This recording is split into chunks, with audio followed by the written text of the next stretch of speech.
Bienvenue sur le plateau télévisé des rencontres archéologiques de la Narbonnaise, dont c'est la 10e édition.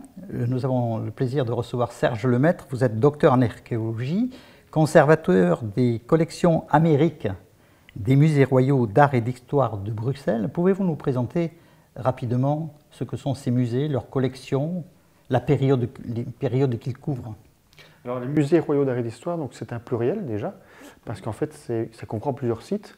Il y a le musée d'art et d'archéologie et d'histoire qui se trouve au parc du Cinquantenaire, qui comprend les collections les plus importantes, à peu près un demi-million d'objets, et qui couvre l'Égypte, la Grèce, Rome, l'archéologie préhistorique de nos régions, jusqu'à l'art contemporain. Enfin, on s'arrête vers 1935. Et puis, il y a une section importante aussi des civilisations extra-occidentales que sont l'Asie du Sud-Est et les Amériques. D'accord. Alors, les Amériques, quels sont les types d'objets qu'on peut...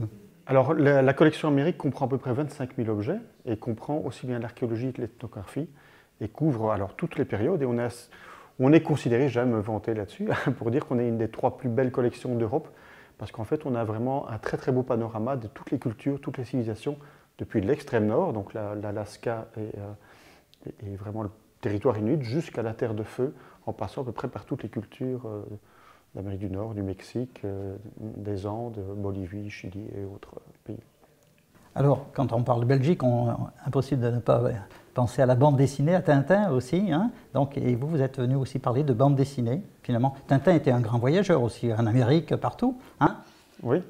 Alors, Tintin voyageait beaucoup, son auteur a beaucoup moins voyagé. Hergé a beaucoup voyagé dans les collections des musées, mais a très peu voyagé réellement, physiquement. Il s'est nourri donc dans vos musées? Il s'est nourri beaucoup dans nos musées. Il habitait à 2 rues de notre musée principal, le musée d'art et d'histoire, et donc fréquentait assidûment notre musée, ainsi que son assistant de l'époque, Edgar Jacobs, qui a fait Blake et Mortimer, qui était son assistant, qui prenait aussi des croquis sur place. Et donc, rien que dans la collection Amérique, je peux montrer 8 objets qui l'ont inspiré directement, dont l'oreille cassée également. D'accord. Alors, le thème de votre conférence, ou présente conférence, concerne une momie célèbre de la bande dessinée sous le scan. Alors, de qui s'agit-il? Alors, c'est la momie qui est mieux connue par les tintinophiles sous le nom de Raskar Capa, qui est celui qui jette la foudre, qui est un empereur inca dont la tombe a été perturbée et qui se venge sur ses découvreurs. Et la problématique ici était de se demander, pour finir, outre cette vie-là dans la bande dessinée et la vie qu'il a eue dans le musée, qui était ce personnage.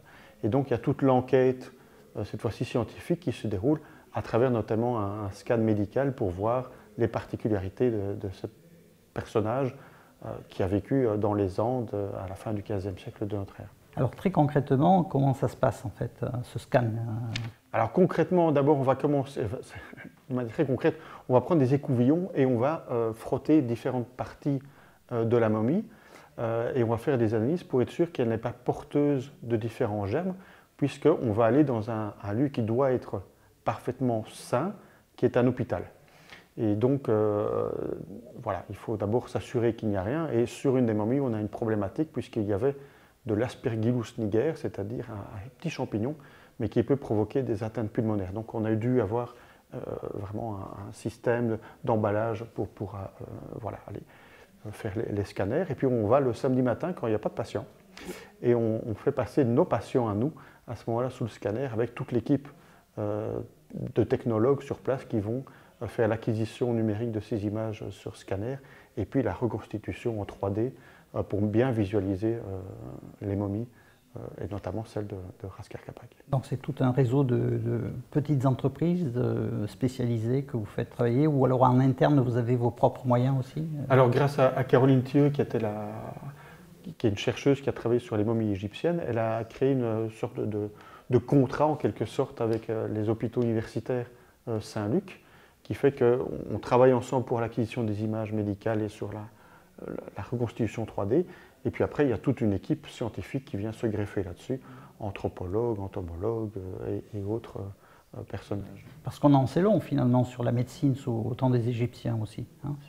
Sur les Égyptiens, oui, précolombiens on sait moins, si ce n'est qu'effectivement on a notamment des actes de trépanation qui sont visuels, enfin qui sont bien visibles. Pour retirer le cerveau? Alors pour retirer non, mais lors de plaintes, de tumeurs, oui. on voit qu'il y a eu des découpes de la boîte crânienne. Et manifestement, dans beaucoup de cas, le patient a survécu puisque l'os s'est reformé. D'accord, d'accord. Ce matin, dans un débat, vous avez aussi attiré l'attention sur le fait du partage des données numériques. Oui, tout à fait. C'est un problème qui se pose aujourd'hui, c'est-à-dire chacun peut développer des technologies ou les utiliser d'une certaine manière, mais en fait, l'idéal serait qu'il y ait une mise en commun. Voilà, mais un partage. Voilà, un partage. Mais c'est compliqué, effectivement, parce que c'est comme dans tout. On a des données. Est-ce qu'on les partage directement? Est-ce qu'on les partage plus tard? Est-ce qu'on attend d'abord de faire notre recherche pour pas qu'elle soit en somme pillée, entre guillemets? Donc il y a ce partage, et puis il y a ce partage de fichiers qui peuvent être parfois très gros en termes de numérique, si je puis dire. Alors comment on les partage? On a fait des essais, pour être complet, avec le Costa Rica, par exemple. On a numérisé une partie des céramiques que l'on possède du Costa Rica pour les envoyer. C'était une forme de restitution, sans renvoyer les originaux qui sont... Bon, c'est une problématique beaucoup plus complexe, mais donc c'était une manière aussi de les restituer en quelque sorte, de manière moins virtuelle. Oui, sans leur donner la charge financière de les protéger voilà, sur place. La charge financière, le fait que nous avons quelques céramiques qui nous paraissent importants, mais eux, ils en ont beaucoup plus, donc elles auraient terminé ailleurs. Donc c'est une manière aussi de partager, mais de créer un réseau de connaissances et de patrimoine, à un vrai sens, patrimoine mondial à ce moment-là. Bon, ce sujet, alors, sur cette fameuse momie, est une façon de rendre hommage aussi à Champollion, hein, dont on fête le bicentenaire du déchiffrement des hiéroglyphes, hein, puisque cette année lui est consacrée, quoi. Oui, bah ça, il y a toujours des occasions. Voilà. L'occasion fait le larron, comme on dit, et puis voilà. Le musée d'art et d'histoire conserve des momies préhispaniques ou précolombiennes, mais aussi toute une série de momies égyptiennes.